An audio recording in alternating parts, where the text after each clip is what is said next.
सादा कपड़ों में डीएम मैडम स्कूटी से जा रही थी। दरोगा ने उन्हें रोककर पैसे मांगे। फिर क्या हुआ? ईमानदारी की राह कठिन होती है, लेकिन अंततः जीत उसी की होती है। यह कहानी भी इसी सिद्धांत को दर्शाती है। जब एक ईमानदार महिला अधिकारी का सामना भ्रष्टाचार से हुआ, तो उन्होंने न केवल खुद के लिए बल्कि पूरे समाज के लिए एक मिसाल कायम की। निधि शर्मा बचपन से ही मेहनती और ईमानदार स्वभाव की थीं। उनका सपना था कि वे देश की सेवा करें और भ्रष्टाचार के खिलाफ लड़ें। उन्होंने कड़ी मेहनत से यूपीएससी परीक्षा पास की और एक जिला अधिकारी डीएम बनी। उनके कार्यकाल के दौरान उन्होंने हमेशा पारदर्शिता और न्याय को प्राथमिकता दी। उनकी पहचान एक सख्त लेकिन न्यायप्रिय अधिकारी के रूप में थी। जिले में उनका आतंक था, लेकिन ईमानदार नागरिकों के लिए वे किसी मसीहा से कम नहीं थी। उन्होंने रिश्वतखोरी और भ्रष्टाचार के खिलाफ कई सख्त कदम उठाए, जिससे कई भ्रष्ट अधिकारियों की नाक में दम हो गया था। रवि कुमार एक समय पर बहुत ईमानदार इंसान थे, लेकिन समय और हालातों ने उन्हें बदल दिया। पुलिस में भर्ती होने के बाद उन्होंने पहले पहल ईमानदारी से काम किया, लेकिन जब उन्होंने देखा कि उनके आसपास के अफसर भ्रष्टाचार से ऐश कर रहे हैं, तो उनका मन भी डगमगाने लगा। धीरे धीरे उन्होंने भी रिश्वत लेना शुरू कर दिया।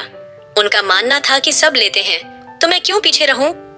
उन्होंने अपने संपर्कों का इस्तेमाल कर कई गैर कानूनी काम किए और अवैध उगाही को अपनी आदत बना लिया। एक दिन निधि शर्मा बिना किसी सरकारी तामझाम के सादे कपड़ों में स्कूटी पर बाजार निकली। वे देखना चाहती थीं कि उनके जिले में आम जनता को क्या समस्याएं होती हैं। रास्ते में एक चौकी पर दरोगा रवि कुमार खड़ा था। वह हर गुजरने वाले वाहन को रोक रहा था और उनसे चाय पानी के नाम पर पैसे वसूल रहा था।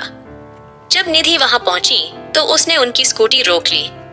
रवि कुमार रुखाई से बोला, रजिस्ट्रेशन और लाइसेंस दिखाओ। निधि ने शांत स्वर में कहा, ये लीजिए, सब कागजात सही हैं।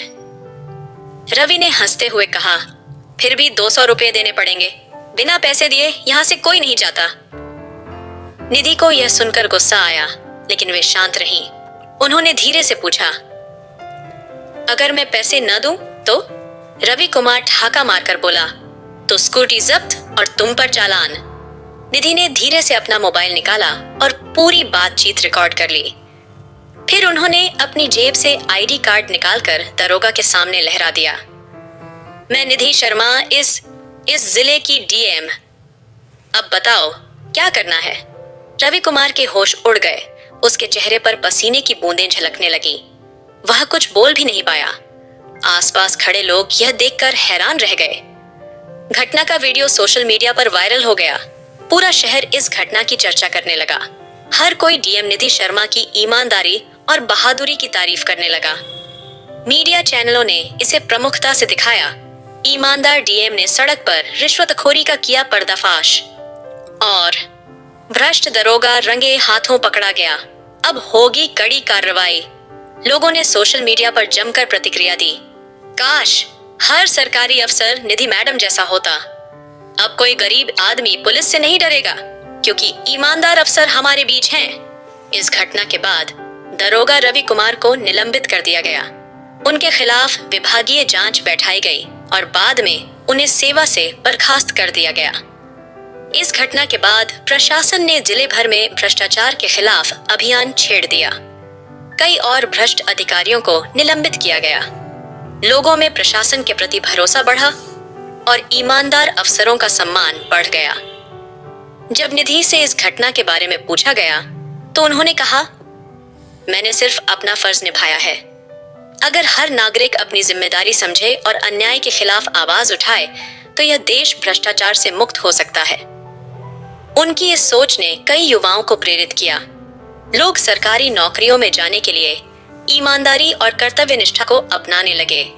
इस घटना ने साबित किया कि अगर सही लोग सही जगह पर हों तो बदलाव संभव है।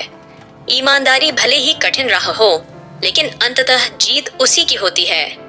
निधि शर्मा ने दिखा दिया कि साहस और ईमानदारी से हर बुराई का अंत किया जा सकता है। इस घटना से हमें यह सीख मिलती है कि हमें अपने अधिकारों के प्रति जागरूक रहना चाहिए और अन्याय के खिलाफ खड़े होना चाहिए। अगर हम चुप रहे तो अन्याय बढ़ेगा, लेकिन अगर हम आवाज उठाएंगे, न्याय जरूर होगा।